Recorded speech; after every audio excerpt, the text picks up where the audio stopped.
தமிழ்ல பேசுறது அதெல்லாம் நாம் தமிழர் கரெக்டா இருக்கு. அப்படிதான் ஒரு வருஷத்துக்கு முன்னாடி வரைக்கும் தம்பி வருவான்னு சொன்னீங்க. சில கோட்பாடுகள் இருக்கு. எப்படின்னா ஒண்ணு அவங்க உண்மையை ஒத்துப்பாங்க, இல்லை உண்மையை ஒத்துக்கொள்ளாத மாதிரி நடிப்பாங்க.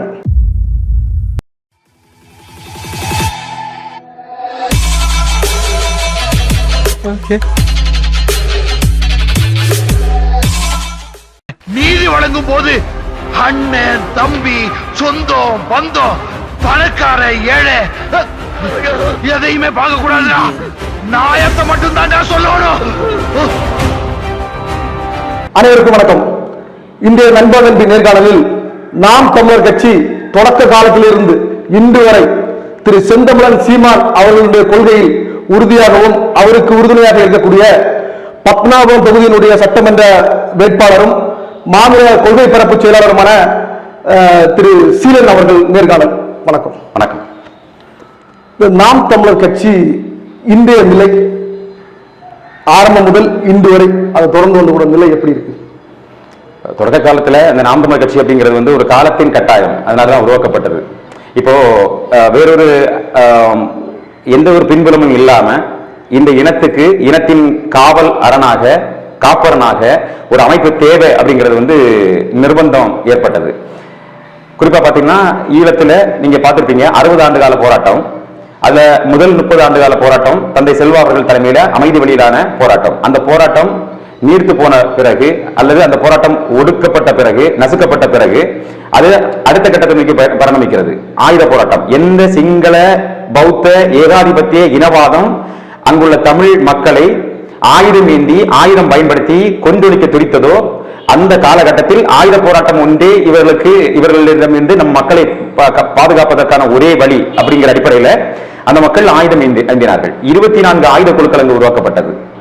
அப்போ அதுல 24 ஆயுத குழுக்கள் உருவாகி அதுல மேதகு பிரபாகரன் அவர்கள் தலைமையிலான அவர் ஒரு 6 பேர் கொண்ட குழு. அதுல இவர் தான் இளைய வயதில் குறைந்தவர், தம்பினா இவர் அழைப்பாங்க. இவருடைய தொலைநோக்கும் அந்த நாட்டை உருவாக்க வேண்டும் என்கிற உயர்ந்த சிந்தனையும் இந்த மக்களை பாதுகாக்க வேண்டும், சிங்கள பௌத்த ஏகாதிபத்திய இனவாதிகளிடமிருந்து நம்ம மக்களை பாதுகாக்க வேண்டும், நாம் பாதுகாப்பாக வாழ்வதற்கு ஒரு சிறந்த நாடு வேண்டும் அப்படிங்கிற ஒரு தொலைநோக்கோட அந்த இயக்கத்தை வழிநடத்தி கொண்டு போனாங்க. அதனால எல்லா மக்களும் விடுதலை புலிகள் இயக்கத்துக்குள்ள இணைஞ்சு அது விடுதலை நோக்கி நகர்ந்து ஏறத்தாழ 24 ஆண்டுகள் அங்கு தமிழீழ அரசு கோலோச்சி ஆட்சி செய்து கொண்டிருந்தது. உலகத்திலே மிகச் சிறப்பான நிர்வாகம். அப்படி ஒரு நிர்வாகத்தை வேற எந்த நாடும் கொடுத்தது கிடையாது. அப்படி ஒரு சிறந்த நிர்வாகத்தை கொடுத்து அது ஐநா சபையால அது தனித்த நாடு, தனி தமிழீழ சோசியலிச குடியரசு என்கிற பெயரில் அங்கீகாரம் கிடைப்பதற்காக நம்ம அதுக்கான முன்னகர்வுகள் பண்ணி செய்து கொண்டிருக்கும் போது இதுக்கு மேல் இவங்களை விட்டா வேலைக்கு ஆகாது, இவங்க வந்து உலகத்துக்கு முன்னோடியாக மாறிவாங்க. எப்படி வந்து இஸ்ரேல் வந்து அமெரிக்காவுக்கு வழிகாட்டியாக இருந்து கொண்டிருக்கிறதோ அதே மாதிரி இந்தியாவுக்கு வழிகாட்டியாக இவங்க மாறிடுவாங்க அப்படிங்கிறதுக்காக இவங்க அடிக்கணும் அப்படின்னு சொல்லிட்டு உலக நாடுகள் 21 நாடுகள் சேர்ந்து அடித்து ஒழித்தாங்க. அப்போ தமிழர்களுக்கு 2 தாய்நிலம் தான், ஒன்று தமிழ்நாடு, இன்னொன்று தமிழீழம். அந்த தமிழீழம் அழிக்கப்பட்ட பிறகு இந்த தமிழ்நாடு அதை பாதுகாப்பதற்காக அந்த அழிவை தடுப்பதற்காக போராடி இருக்க வேண்டும். ஆனால் போராடவில்லை. அந்த போராட்ட குரலை மலங்கடித்தது திராவிடம். அதை தெரிந்து உணர்ந்த பிறகு இனி இந்த மண்ணுக்கு திராவிடம் தேவையில்லை என்கிற முடிவுக்கு வந்த பிறகு நமக்காக தமிழ் தேசியம் ஒன்றுதான் நமக்கு தீர்வு சொல்லிட்டு ஒற்றை ஆளிலிருந்து தொடங்கி அப்படி படிப்படியாக வளர்ந்து வேரூன்றி இப்போ ஆலமரம் இருக்குல்ல, வேரூன்றி தான் வரும். பனைமரம் இருக்குல்ல, பனைமரம் வந்து முளைச்சி வர்றதுக்கு நேரம் எடுக்கும், நாட்கள் எடுக்கும், ஆண்டுகள் இருக்கும். ஆனா முதல்ல அதை செய்யக்கூடியது வேர்களை வலிமைப்படுத்த பிறகு அது மேலோங்கி வரும். அதுக்கு எந்த புயலாலும் அது வீழ்த்த முடியாது, அந்த அளவு வளர்ந்து வரும். நாம் தமிழர் கட்சி இப்போ வளர்ந்து வந்துகிட்டு இருக்கு. ஆரம்ப காலத்துல அவங்க வந்த கொள்கை கோட்பாடுகள் எல்லாம் சுமந்து வந்தது எல்லாமே சூப்பரா இருந்துச்சு. ஆனா அது பின் காலத்துல அது வாக்கு அரசியல், தேர்தல் அரசியலா வரும்போது அதுல என்ன கொள்கை கோட்பாடுகள் வந்துச்சோ அது சுமந்து நிக்குதா? 100% சுமந்து நிக்குது. இங்க பாருங்க, ஒரு காலகட்டம் அது பயணம், நீண்ட நெடிய பயணம், இலக்கு தீர்மானிச்சாச்சு. இதான் இலக்கு ஒன்றுதான் இனத்தின் விடுதலை. அப்ப இனத்தின் விடுதலை நோக்கி நகர்ந்து போயிட்டு இருக்கும் போது அந்த நீங்க நினைப்பீங்க அந்த இலக்கு இங்க இருக்கு, இந்த பாதை இப்படிதான் போகணும் அப்படின்னு நினைப்பீங்க. அப்படி போயிட முடியாது, யாருமே போயிட முடியாது. ஒரு மலை உச்சி இருக்கு, அந்த மலை உச்சி தான் நம்மளுடைய இலக்கு அப்படின்னா அந்த மலை உச்சியை நோக்கி யாராவது அப்படியே வந்து ஒரே நேர்கோட்டில் பயணிப்பாங்களா? இல்ல, இங்க ஒரு பாறை இருக்கும், அது தடை, அதோட நீக்கி போவாங்க. நீங்க எடுத்து அது வழிகள் வந்து சிக்ஸாக போவோம், மாறி மாறி போவோம், போயிட்டு இலக்கு அதுதான், இலக்கு நோக்கி நகர்ந்து கொண்டிருக்கிறது. உங்களுடைய அல்லது பொது பார்வையில அது வந்து இப்படி நேர்கோட்டில் சொல்லிட்டு நீங்க கற்பனை பண்ணிருக்கலாம், ஆனா அப்படி எதார்த்தம் அப்படி இருக்காது. ஆனா இலக்கு நோக்கி சரியாக நடந்து கொண்டிருக்கிறது அப்படின்னா பொதுவாக வந்து ஒரு கருத்து என்னன்னா, நாம் தமிழர் கட்சி வந்து இந்த தேர்தல் நேரங்கள்ல போராட்டங்கள் அறிவிப்பாங்க. குறிப்பா ஒரு தேர்தல் நேரங்கள்ல ஒரு முக்கியமான போராட்டம், இப்ப பத்மநாபபுரம் தொகுதி எடுத்துட்டீங்கன்னா இங்க கனிம வளங்களை கடத்துறாங்க அப்படின்னு ஒரு போராட்டம் நடத்துவாங்க. இந்த போராட்டம்லாம் என்ன? நாம் தமிழர் கட்சி தேர்தல் நேரங்கள் தான் போராட்டம் நடத்துறாங்க அப்படின்னு சொல்லி நீங்க சொல்றது 100% போய் உண்மைக்கு புறம்பான தகவல். நாம் தமிழர் கட்சி கனிமவள கொள்ளை பற்றி நீங்க சொல்றீங்க. பத்மநாபபுரம் தொகுதியில இந்த கனிமவள கொள்ளைக்கு எதிரான போராட்டம் வந்து 198 கையெழுத்து இயக்கங்கள் இங்க நடத்தி இருக்கோம். அது வந்து தேர்தலுக்கு முன்னாடி அப்படி இல்லை, ஒட்டுமொத்தமா தொடர்ச்சியா அது நடந்துட்டு தான் இருக்கு.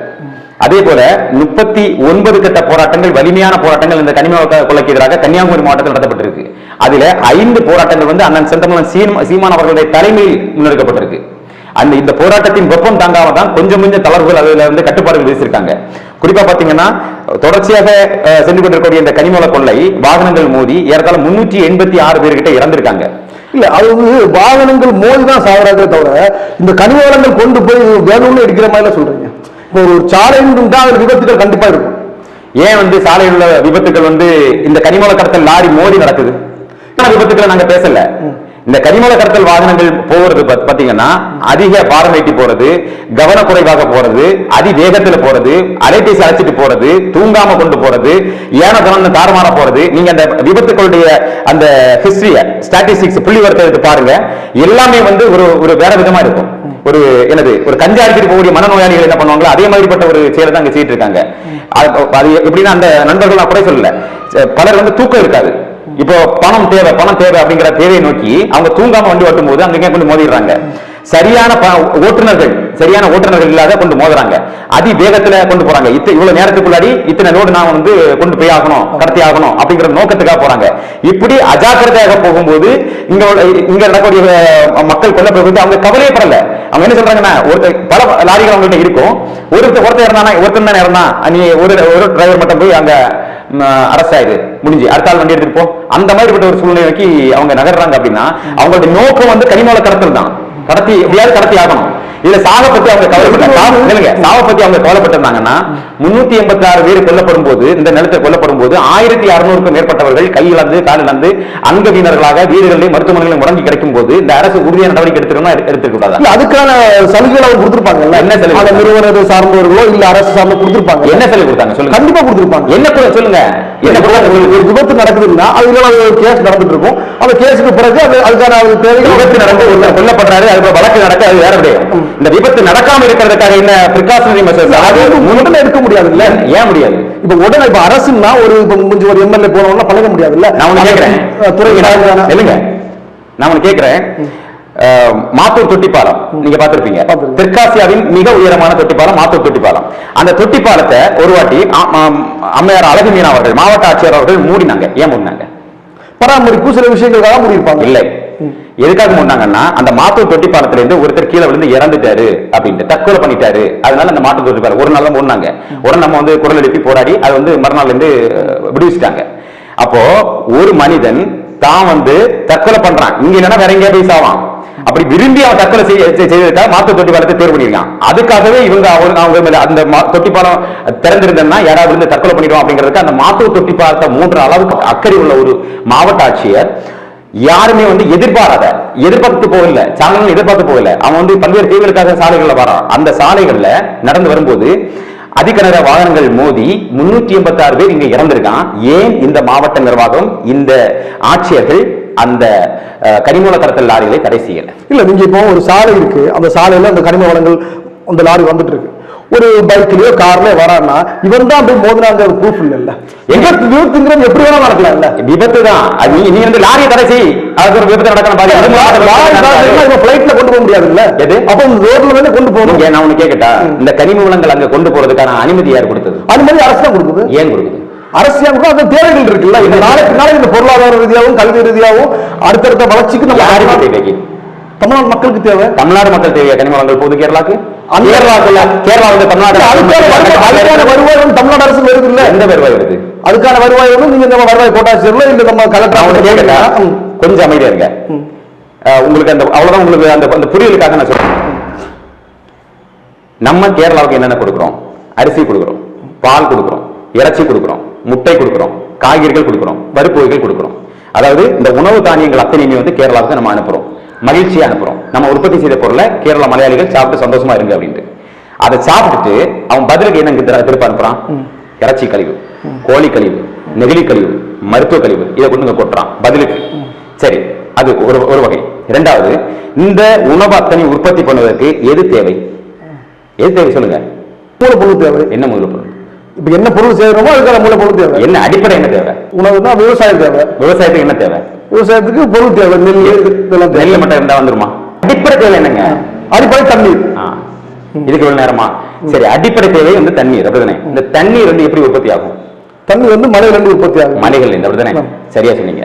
அப்ப இந்த மலைகளை தானே உடைச்சு கொண்டு போறாங்க. அப்போ மேற்கு தொடர்ச்சி மலைகள் இருக்குல்ல, இப்ப அவங்க சைடுல அந்த மலைகள் இருக்குல்ல, இப்ப இங்க மட்டும்தான் உடைக்கிறாங்கன்னு கிடையாது இல்ல கனிமங்கள். இப்ப அதுக்கான ஒரு டெண்டர் போடுவாங்க. அந்த டெண்டர் பாயிடுவாங்க. மேற்கு தொடர்ச்சி மலைகள் இருக்கு, அங்கேயும் இருக்கு, அங்கேயும் உடைக்கல. இல்ல, அதுக்கு தேவைகள் வரும்போது எல்லாம் பண்ணுவாங்க இல்ல. இப்ப அரசு வந்து தேவைகள் வரும்போது பண்ணுவாங்க. சரிதானே? தேவை யாருக்கு? இப்போ தேவை எல்லாருக்குமே இருக்கு இல்லைங்க. இப்ப போயிட்டு இருக்குதுங்க, கேரளாவுக்கு தானே போயிட்டு இருக்கு. கேரளாவுக்கு தேவை தானே? ஏன் அங்க உடைக்கல? இல்ல, அங்கேயும் உடைப்பாங்க. ஆனா உடைப்பாங்கன்னா ஃபியூச்சர் டென்ஸ். ஆமா, சரியா? உடைக்கிறாங்களா? கண்டிப்பா உடைப்பாங்க. கண்டிப்பா உடைப்பாங்க இல்ல, அதுவும் ஃபியூச்சர் டென்ஸ் இல்ல. இப்போ பாபாவில் பாக்குறேன், இப்போ உடைக்கிறாங்களா இல்லையா? கண்டிப்பா உடைப்பாங்க. உடைப்பாங்க இல்ல, பாஸ்ட் டென்ஸ் அது. அதுக்கான ஃபியூச்சர் டென்ஸ்ல பேசுறாங்க. உடைப்பாங்க உடைக்க முடியாது. அதுக்கான முடியுமா முடியாது அப்படிங்கிற ரெண்டாவது கேள்வி. இந்த கேள்விக்கான பதில் கேரளாவுக்கு இது கற்கள் தேவை, அப்படிதான் மூலப்பொருட்கள் தேவை. கேரளாவில் மேற்கு தொடர்ச்சி மலை இருக்கு, ஏன் அங்க உடைக்காம? கேரளாவில் மலைகள் உடைக்கப்படல. அங்க உள்ள தேவைக்கு அத்தனையும் கன்னியாகுமரி மாவட்டத்திலிருந்தும் தென் தமிழகத்திலிருந்தும் உடைச்சி டாரஸ் லாரிகளை சாராய கொண்டு போயிட்டு இருக்காங்க.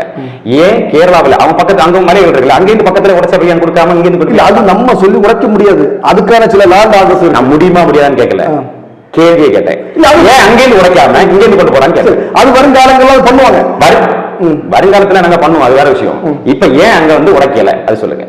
அதுக்கான தேவைகள் இல்லை, அதனால உடைக்கல. அப்ப தேவை இல்லைன்னா ஏன் கல் அங்க போகுது? அங்க உடைக்கிறதுக்கான தேவைகள் இல்லை, உடைக்கிறதுக்கு தேவை ஏன் இல்லை? கோர்ட் ஆர்டர் தான் கேட்கணும். என்ன கோர்ட்? இந்த பள்ளியில கோர்ட் ஆர்டர் என்ன சொல்லுதுன்னா, மதுரை உயர்நீதிமன்ற மாண்புமிகு உயர்நீதிமன்ற நீதிபதிகள்கிட்ட இதே கேள்வி வைக்கப்பட்டது. அப்ப என்ன சொல்றாங்கன்னா, கேரளாவில் மலைகளை உடைப்பதற்கு தடை இருப்பதால் கேரள கட்டுமான தேவைகளுக்கு தமிழகத்தில் உள்ள பாறைகளை நாள் ஒன்றுக்கு 700 லாரிகளில் கொண்டு செல்ல அனுமதிக்கப்பட வேண்டும். அந்த மாண்புமிகு நீதிபதியும் அதுக்கு உத்தரவு ஓகே போட்டாங்க. இப்ப நான் கேட்கறது, தமிழகத்திலிருந்து உங்களுக்கு உணவுப் பொருட்கள் அத்தனை நாங்கள் உற்பத்தி பண்ணி தரோம். அந்த உணவுப் பொருட்கள் அத்தனை உற்பத்தி பண்ணுவதற்கு தேவையானது தண்ணீர். அந்த தண்ணீரை உற்பத்தி செய்வது மலைகள் இருக்குல்ல, இந்த மலைகள் தான் நகர்ந்து வரக்கூடிய மலை மீன்களை தடுக்கும்.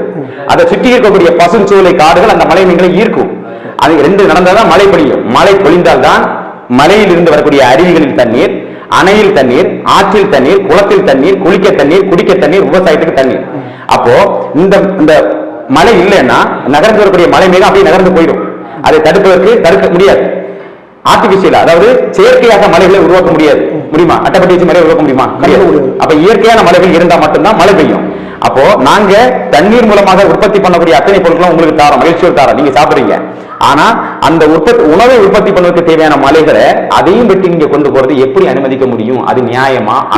இல்லைங்க, நியாயமா அறமான்னு கேட்கிறேன், என்னோட கேள்வி.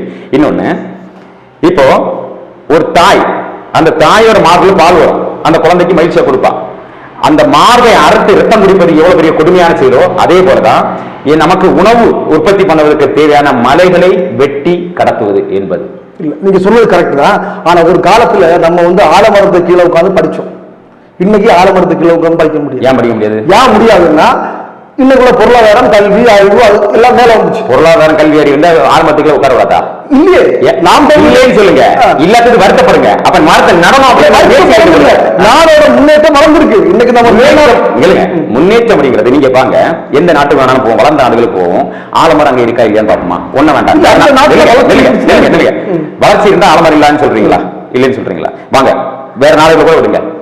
நம்ம இது இந்திய பெருநிலத்தோட தலைநகரம் டெல்லி. டெல்லியில போமா? சுப்ரீம் கோர்ட் ஆஃப் இந்தியா இல்லைங்க. அங்க அது மட்டும் இல்ல, அங்க இருக்கக்கூடிய அந்த அரசு அலுவலகங்கள் இருக்கக்கூடிய வளாகங்கள் அத்தனையிலையும் எந்த மரம் அதிகமா இருக்குன்னு பாப்போமா? நீங்க அந்த மரங்களுக்கு வந்து என்னன்னா அந்த மரங்களோட பார்க்க ஒரு அட்மாஸ்பியர் நல்லா இருக்கும். அப்ப அதனால வெட்டாம வச்சிருப்பாங்க. பட் ஒரு செயற்கை பொருளாதான் இருக்கு. இயற்கையான பொருள் ஒரு செயற்கை பொருளாதான் இருக்கும். நண்பா, வெட்டாம இல்ல, நிறைய நட்டு வளர்த்திட்டு இருக்காங்க, நட்டு வளர்த்தி பராமரிச்சுட்டு இருக்காங்க. அதுக்குன்னு தனியா வந்து நிதி ஒதுக்கி, அதுக்குன்னு தனியா வந்து பராமரிப்பு இது குழுக்கள் அமைச்சு அதை பராமரிச்சு அழகா கொண்டு இருக்காங்க. ஏன்னா அந்த மரம் நமக்கு தேவை. ஏன்னா அது 24 மணி நேரமும் ஆக்சிஜனை, தூய காற்றை வெளியிடக்கூடிய மரங்கள். ஏன்னா டெல்லியில இப்போ வந்து காற்று வந்து மாசுபட்டு இருக்கு. அந்த மாசை மாற்றணும் அப்படின்னா அங்களுடைய ஆக்சிஜனோட தேவை அதிகமா இருக்கு. அதனால அந்த மரத்தை வந்து நட்டு வளர்த்திட்டு இருக்காங்க. அந்த மரத்தடியில தான் உட்கார்ந்து பேசுறாங்க. அந்த மரத்தடியில தான் சின்ன சின்ன ஹட்டுகள் உருவாக்கி வச்சிருக்காங்க, சின்ன சின்ன உணவகங்கள் உருவாக்கி அங்கதான் உட்கார்ந்து இது பண்றாங்க. சரியா? அது ஒரு பக்கம் தேவை இருக்கும் பட்சத்தில் அதை செயல்படுத்தி தான் ஆக வேண்டும். இப்ப இருந்தாலும் இதெல்லாம் ஒரு பக்கம். நீங்க வந்து தாம் தமிழர் கட்சியினுடைய கொள்கைகள், இந்த மலைகளை கொண்டு போறாங்க, எல்லாமே ஓகே. இதெல்லாமே வந்து ஒரு கட்டுரை மாதிரி நீங்க பண்றீங்க. எல்லாருமே நாம் தமிழர் கட்சியில இருக்கு எல்லாரும் கூட ஒரு ஆன்மீக சொற்பொழிப்பு மாதிரி இந்த கட்டுரைகள் இது. ஆனா இதை தாண்டி இந்த தமிழ் தேசம் இதுக்கு சுமந்து நிற்கக்கூடியது இந்த தமிழர் தேசத்தை சுமந்து நிற்கிறது நாம் தமிழர் கட்சி. அந்த கொள்கையில தமிழராக இருப்போம், தமிழராக பிறந்தோம், தமிழராக படிப்போம், தமிழில் படிப்போம். எத்தனை நாம் தமிழர் கட்சியினுடைய பிள்ளைங்க தமிழ் ஸ்கூல்ல படிக்குது? தமிழ் வீட்டுல எத்தனை தமிழ் ஸ்கூல் இங்க இருக்கு? எல்லா மாவட்டத்திலும், எல்லா தாலுகாலையும், எல்லா பஞ்சாயத்துலயும் இருக்கு. எத்தனை தமிழ் ஸ்கூல் வந்து இப்போ வந்து தமிழ்ல இயங்குது? எல்லா ஸ்கூல்லயுமே தமிழ் வழி கல்வி இருக்கு. தமிழ் வழி கல்வி இருக்கா? எத்தனை ஸ்கூல் இங்க காட்டுவீங்க? எல்லா ஸ்கூலையும் காட்டுவோம். வாங்க ஒரு சர்வே எடுப்போம். ஒரு சர்வே எடுப்போம். இந்த கன்னியாகுமரி மாவட்டத்தை முதல்ல எடுப்போம். கன்னியாகுமரி மாவட்டத்தில் இருக்கக்கூடிய பள்ளிகள்ல எத்தனை பள்ளிகள்ல தமிழ் வழி கல்வி இருக்கு? எல்லா பள்ளியிலுமே இருக்கும். ஆனா வந்து இந்த பாருங்க, இருக்கும்னு சொல்லாதீங்க, இருக்கு அப்படிங்கிறது இருக்கு, கன்ஃபார்மா இருக்கு. ஆனா என்ன மாற்றங்கள் செய்திருப்பாங்க. தமிழ் வழி கல்வி கன்னியாகுமரி மாவட்டம் இல்ல தமிழ்நாடு எடுத்துங்க, எத்தனை பள்ளிக்கூடங்கள்ல தமிழ் வழி கல்வி இருக்கு? எல்லா பள்ளிக்கூடங்களும் இருக்கு. அரசு சம்பந்தப்பட்ட ஒரு வார்த்தை பயன்படுத்துறீங்க. அப்ப அரசு பள்ளிக்கூடத்துல தமிழ் வழி கல்வி இருக்கணும், அப்படிதானே? எத்தனை இருக்கு? எல்லா மாவட்டத்திலும் தாலுகாலையும் பஞ்சாயத்து பக்கத்துல ஒண்ணு இருக்கு. நான் படிச்ச பள்ளிக்கூடம் முட்டைக்கார பள்ளிக்கூடம். அந்த பள்ளிக்கூடத்துல பாப்போமா ஆங்கில வழியில் கற்பிக்கப்படும் சொல்லிட்டு போட்டு வச்சிருக்காங்க. இல்ல அது என்னன்னா இந்த காலத்துக்கு ஏற்பாடு மாத்திருப்பாங்க. ஏன் காலத்துக்கு ஏற்பாடு? நீங்க தான் சொன்னீங்க தமிழ் பேசுறீங்க, தமிழ் வழி கல்வி சாலை இருக்கு. நான் கேட்டேன், சாதனை பண்ணீங்கன்னா சரி, சாதனை பண்ணோம்னா அரசு அதிகாரம் கிடைச்ச பிறகு சாதனை பண்ண முடியுமா? அரசு அதிகாரம் கிடைக்கிறதுக்கு முன்னாடி சாதனை, அரசு அதிகாரம் கிடைக்கிறதுக்கு முன்னாடி நாங்க இப்படி பண்ணுவோம் அப்படி சொன்னது ப்ரூவ் பண்ணணும்ல. எங்களுடைய ஆட்சியோட செயல்பாட்டு வரைவு இருக்கு. அந்த செயல்பாட்டு வரைவை நான் இப்போ புத்தகத்தை எடுத்தாரேன். அதுல வந்து தெளிவா இருக்கு, தமிழ் வழி தாய்மொழி வழிதான் ஒரு ஏன் அப்படின்னா கவனிங்க, ஒரு மனித மூளை தன்னுடைய தாய்மொழியில சிந்திக்கும், மாற்று மொழிகளை மொழிபெயர்க்கும். இப்போ என்னுடைய தாய்மொழி தமிழ், உங்களுடைய தாய்மொழி மலையாளம், அவருடைய தாய்மொழி மராத்தி, குஜராத்தி, எது வேணாலும் இருக்கட்டும். ஆனா அவர்களுடைய மரபணு வழியாக அவர்களுடைய தாய்மொழியில தன்னுடைய மூளை சிந்திக்கும். சரியா? அப்போ எல்லாருக்குமே வந்து தன்னுடைய தாய்மொழியில புலமை வாய்ந்தவர்களாக இருந்தாங்க அப்படின்னா படைப்பாற்றல் மிக்க மனிதர்கள் இங்க உருவாங்க. இப்போ என்னுடைய தாய்மொழி வழியில என்ன கற்பிக்காம இன்னொரு தாய்மொழியில கற்பிக்கிறதா இருந்தா என்ன பிடுங்கி இன்னொரு நடுற மாதிரி, ஒரு செடியை பிடுங்கி அதோடைய தாய் வேற நொறுக்கி இன்னொரு நடுற மாதிரி, அது வந்து சரியான படைப்பாற்றல் மிக்க மக்களா வராது. இல்ல அண்ணா அறிஞர் அவங்க சொல்றாங்க, தாய்மொழியில சொற்வளம், சொற்கள் இருக்குல்ல, சொற்களுடைய வளம், அதோட பொருள் வளம், இலக்கண வளம், இலக்கிய வளங்கள், இந்த வளங்கள் நிறைய நிரம்பி கிடக்கு. இது அத்தனையும் உள்வாங்கி வரக்கூடிய ஒரு மனிதன் இயல்பாகவே படைப்பாற்றல் மிக்கவனாக, அறிவுத்திறன் மிக்கவனாக, கேள்வி திறன் மிக்கவனாக, சிறந்தவனாக அவன் வருவான் அப்படின்னு சொல்லி சொல்றாங்க. வேற்று மொழிகள் கத்துக்கணும்னா 30 நாளில் ஆங்கில பாசை, 30 நாளில் இந்தி பாசை புத்தகங்கள் இருக்கு, வாங்கி வாசிட்டு பேசிக் பேசலாம். அப்ப தாய்மொழி கல்வி, தாய்மொழி வழி கல்வி இங்க மறைஞ்சிட்டு வருது. அதை மீட்டுருவாக்கம் செய்யணும்னா நாம் தமிழர் கட்சி போராடிட்டு இருக்கு. இல்ல போராடுறதுலாம் ஓகே. இப்ப நீங்க சொல்ல மாதிரி செந்தமிழன் சீமான் அவரோட கொள்கையில ஒரு 30%, 40% இருக்காங்க. ஆனா எல்லாருமே கிடையாது. இல்ல இப்போ வந்து ஆரம்பத்துல நாம் தமிழர் கட்சி தமிழ்லாம் பேசுவாங்க, எல்லாருமே தமிழ், ப்ராப்பர் தமிழ், தமிழத்தோட அவங்க வாயில வராது. அது வேட்பாளராக இருந்தாலும் சரி, இல்ல நிர்வாகிகளாக இருந்தாலும் சரி, உறுப்பினராக இருந்தாலும் சரி. இன்னைக்கு திறன்நிதி கொடுத்தவங்க எல்லாம் நம்ம எதுக்கு திறன்நிதி கொடுக்கணும், நம்மளே வேட்பாளராக இருக்கலாமே, அந்த ஒரு மைண்ட் செட்ல வந்து இன்னைக்கு கன்னியாகுமரி மாவட்டத்தில் நிறைய பேர் திறன்நிதி கொடுத்தவங்க தான் இன்னைக்கு வேட்பாளராக இருக்காங்க. சிலர் எல்லாரும் குறிப்பிடல, சிலர் நான் சொல்றேன். ஆனா இதேதான் தமிழ்நாட்டுல எல்லாமே இருக்கு. ஆனா அவங்க வீட்டுல பிள்ளைங்க பாருங்க சிபிஎஸ்இ, குளோபல், எக்ஸல் அந்த மாதிரி தான் ஸ்டடீஸ் இருக்கும். இப்போ நீங்க சொல்லக்கூடியது திறன்நிதி கொடுக்கக்கூடிய வேட்பாளர் வாய்ப்பு கொடுக்குறாங்க அப்படின்னு தொடக்க காலத்துல இருந்து தமிழ்ல பேசினவங்க இப்ப வந்து தமிழ்ல இல்லைன்னு சொல்லுவாங்க. சரி, தொடக்க காலத்துல எத்தனை % மக்கள் கட்சிக்குள்ள இருந்தாங்க? எத்தனை சதவீத மக்கள் கட்சிக்குள்ள இருந்தாங்க? இல்ல, அன்னைக்கு அதிகமா இருந்தாங்க. ஆனா ஓட்டு சதவீதம் கம்மியா இருந்துச்சு. இன்னைக்கு வந்து கம்மியா இருக்காங்க, அதிகமா இருக்கு. ஐயா கவனிங்க, தொடக்கத்துல 1% ஓட்டு இருக்கும் போது அதிகமான மக்கள் இருந்தாங்கன்னு நீங்க சொல்றீங்க. இப்ப வந்து ஓட்டு சதவீதம் 8.2% வந்திருக்கு. அப்ப வந்து ஆட்கள் கம்மியா. எப்படி ஒரு மனிதனிலிருந்து உருவாக்கப்பட்ட ஒரு அமைப்பு படிப்படியாக தான் வளர்ந்து வருது. அப்ப முதல்ல கொஞ்சம் போல மக்கள் தான் இருந்தாங்க. இப்ப வந்து மக்கள் அதிகமாக உள்வாங்கி உள்ள வந்துட்டு இருக்காங்க. நான் சொல்லட்டுமா ஒரு புள்ளி வரும். 2016 சட்டமன்ற தேர்தலில் என்னோட தொகுதி எடுப்போம், 19 சட்டமன்ற தொகுதி. அந்த தொகுதிக்குள்ளாடி இருந்த உறுப்பினருடைய எண்ணிக்கை 198. அப்போ சகோதரர் அருள் செலாஸ்டின் அவர்கள் ஆத்தூர் தோட்டவரத்தை சார்ந்தவங்க எம்எல்ஏ தேர்தலில் வந்து போட்டிடுறாங்க, சட்டமன்ற உறுப்பினராக போட்டிடுறாங்க. அப்போ கிடைச்ச வாக்கு 826 வாக்கு. சரியா? அப்போ நீங்க சொல்லுடைய கருத்து வரேன். அப்ப நிறைய பேர் இருந்தாங்கன்னு சொன்னீங்கல்ல, அதுக்கு சொல்றேன். 198 பேர் தான் உறுப்பினர். எனக்கு தெரியும். அந்த அந்த தகவலை எடுத்து வச்சு ஒவ்வொரு விடயங்களை ஒவ்வொருத்தர் பேசி எல்லாரையும் ஒருங்கிணைச்சதுல நானும் ஒருத்தன். இப்போ அதுக்கு அடுத்த தேர்தலில் 2021ஆம் ஆண்டு தேர்தலில் எவ்வளவு பேர் இருந்தாங்கன்னா 2800 பேர் இருந்தாங்க. எவ்வளவு? 198 2800 வந்தது. அப்போ என்ன நம்மளுடைய நாம் தமிழர் கட்சியோடைய தலைமை ஒருங்கிணைப்பாளர் அவர்கள் சட்டமன்ற தேர்தலில் நெல் அப்படின்னு சொல்லிட்டு உத்தரவு போட்டிருந்தாங்க. அந்த அடிப்படையில் நிற்கிறேன். அப்போ 13,899 வாக்கு கிடைக்குது. அப்போ 2800 பேர் 13,899. இப்போ வந்து 6,900 பேர் இப்ப இருக்காங்க உறுப்பினராட்டு. அப்போ உங்க புள்ளிவரப்படி அப்போ அதிகமா இருக்குன்னு சொன்னீங்க, கம்மியா இருந்துட்டு படிப்படியா தான் மேல வந்துட்டு இருக்கு. இனி அடுத்த தேர்தல் நம்ம எதிர்கொள்ள போறோம். எவ்வளவு வாக்கு கிடைக்குன்னு சொல்லிட்டு நமக்கு தெரியாது. சரியா? இதுதான் வந்து புள்ளி விவரம். நாம் தமிழர் கட்சி என்னோட தொகுதியில 198 பேர்ல இருந்து இப்ப 6,900 பேருக்கு வந்திருக்கு. இல்ல வாக்குகள் 826 வாக்குல இருந்து 13,899 வாக்கு நோக்கி வந்துட்டு இருக்கு. இதுக்கெல்லாம் நாடாளுமன்ற தேர்தல் 2 வாட்டி, நம்ம இதை 3 வாட்டி எதிர்கொண்டிருக்கோம். சரியா? இதுதான் இதோட வளர்ச்சி. அப்போ இப்போ மக்கள் அதிகம் ஏற்கனவே தமிழ் தேசிய பற்று உள்ள மக்கள் அதிகமா அடர்த்தியா இருந்தாங்க, கொஞ்சம் பேர் தான் இருந்தாங்க, அவங்க அப்படிதான் பேசுவாங்க. இப்போ அதிகமான ஆட்கள் வர வர அவங்க வந்து என்ன பண்ணுவாங்கன்னா இவங்க பேசக்கூடியதை கேட்டு கொஞ்சம் கொஞ்சமா மாறிட்டே வராங்க. கொள்கை, தத்துவம், கோட்பாடு பிடிச்சி உள்ள வராங்க. வரும்போது நம்மளுடைய அந்த கருத்தியலை உள்வாங்கி தமிழ்ல தான் பேசணும்னு சொல்லிட்டு முயற்சி பண்ணிட்டு வராங்க. இப்ப ஒருத்தர் வந்து வெளிநாட்டுல படிச்சிருப்பாரு, வெளிநாட்டுல வேலை பார்த்திருப்பாரு, அவருக்கு வந்து தாய்மொழி தமிழ் தான் தாய்மொழி. ஆனா அவருக்கு வந்து அயலகத்தில் வேலை பார்த்தனால அந்த மொழி சொல்லாடல் தான் தொடர்ச்சியா வந்துட்டு இருக்கும். அப்ப அவர் என்ன பண்றாரு, உள்ள வந்துட்டு நம்ம கூட பேச பழக கொஞ்சம் கொஞ்சமா மாறுறாரு, கொஞ்சம் கொஞ்சமா மாறி வந்துறாரு. ஒரே நேரத்துல ஒரே நாள்ல கொஞ்சம் கொஞ்சமா மாறது தப்பு கிடையாது, முயற்சி பண்ணலாம். ஆனா திறநிதி கொடுக்கறதுக்காக உடனடியாக தொகுதி கொடுக்கலாமா? அப்ப அது கொள்கை கோட்பாடுக்குள்ள வராத நெல்லுங்க. கொள்கை, தத்துவம், நிலைப்பாடு, ஒரு இடத்துல யாரை நிப்பாட்டணும், எது இருக்கிறதுல யார் வலிமையான ஆளு, இதை எதிர்கொண்டு அப்படி கொண்டு போகலாம். இந்த தர்க்க அறிவு, அப்புறம் வந்து இது தத்துவ அறிவு, தொலைநோக்கு, மக்களுக்காக சேவையாற்றக்கூடிய எண்ணம், அவங்களுடைய கடந்த கால இது எல்லாத்தையுமே பார்த்து முடிவு பண்ணக்கூடியது தலைமை. அது வந்து தெளிவாக தான் முடிவெடுத்து கொண்டு போகுது. ஒரு இடத்துல யாரை நிப்பாட்டணும், என்ன நிப்பாட்டணும், என்ன பண்ணணும் அப்படிங்கிறது எல்லாமே வந்து தலைமை தெரியும். இப்ப நாம ஒரு இடத்துல 214 தொகுதி ஒரு இடத்துல இருக்கும். என்னோட பார்வை என் சட்டமன்ற தொகுதியில 26 பஞ்சாயத்துகள் இருக்கு. அதோடைய பார்வைகள், இவங்களுடைய மக்கள், இவங்களுடைய வாழ்க்கை தரம், இவங்களுடைய பிரச்சனைகள், இது பத்தி என்னுடைய சிந்தனைகள் இருந்துட்டு இருக்கும். என்னோட பார்வையில இவ்வளவுதான். அவங்க தலைமையில் இருக்கக்கூடியவங்க 234 தொகுதியை சேர்த்து நிர்வாகம் பண்ணக்கூடியவங்க. அதே போல உலகம் முழுக்க இயங்கக்கூடிய நாம் தமிழருடைய அமைப்புகள் அத்தனையும் உலகம் முழுக்க இயங்குறாங்க. செந்தமிழர் பாசறை அப்படிங்கிற பேர்ல எல்லா நாடுகள்லயும் அமைப்பு இருக்கு. அப்ப இது எல்லாத்தையும் நிர்வாகம் பண்ணக்கூடிய ஒரு இடத்துல இருக்கக்கூடியவங்களுடைய பார்வை எப்படி இருக்கும், நம்மளுடைய பார்வை. இந்த பார்வை வச்சுட்டு அவங்கள விமர்சிக்க கூடாது. இல்ல, இது வந்து நீங்க வந்து நாம் தமிழர் வந்து அதை சமாளிக்கிறதுக்கான ஒரு பதில். அந்த பதிலை ஏற்றுக்கொள்றதும் அந்த பதிலை எதிர்க்கிறதும் உங்களோட உரிமை. இல்ல, இதே மாதிரி ஒரு வீடியோ வந்து வருது. ஒரு நாம் தமிழர் கட்சியில நல்ல கடுமையா உழைச்ச ஒரு சகோதரர் சீமான் அவர்கிட்ட பேசுறாரு. ஆனா நாங்க வந்து உங்ககிட்ட நீங்க என்ன வேணா சொல்லுங்க, களத்துல இருந்து போராடுறோம், எத்தனையோ வழக்கு வாங்கிட்டோம், நீங்க என்ன சொன்னாலும் செய்யறோம். ஆனா ஏன் இந்த மாதிரியான வேட்பாளரை சூஸ் பண்றீங்க, அவங்க களத்திலே வராதவங்க, களத்துக்கே வரமாட்டாங்க அப்படின்னு ஒரு வீடியோ பேசுறாரு, ஒரு வாய்ஸ் பேசுறாரு. அதுக்கு சீமான் அவர் திருப்பி சொன்ன பதில் என்னன்னா, நான் தலைவர், நீ இந்த கட்சியில உறுப்பினர், நீ வேலை செய்யற இல்லைன்னு சொல்லல, ஆனா நம்ம வேட்பாளர் நிறுத்தது நான் தான் நிறுத்துவேன் இங்க பாருங்க அப்படின்னு ஒரு வீடியோ வெளியே வருது. அப்ப இந்த பையன் சொல்றான், இது என்ன பேச்சு, நான் உங்க தலைவர்னு நினைக்கிறேன், நீங்க ஏன் இந்த மாதிரி பேசுறீங்க, இந்த மாதிரி வீடியோ அதிகமா வந்துச்சு. ஆனா என்னன்னா இங்க திரள் நிதிக்கு அதிக மதிப்பு.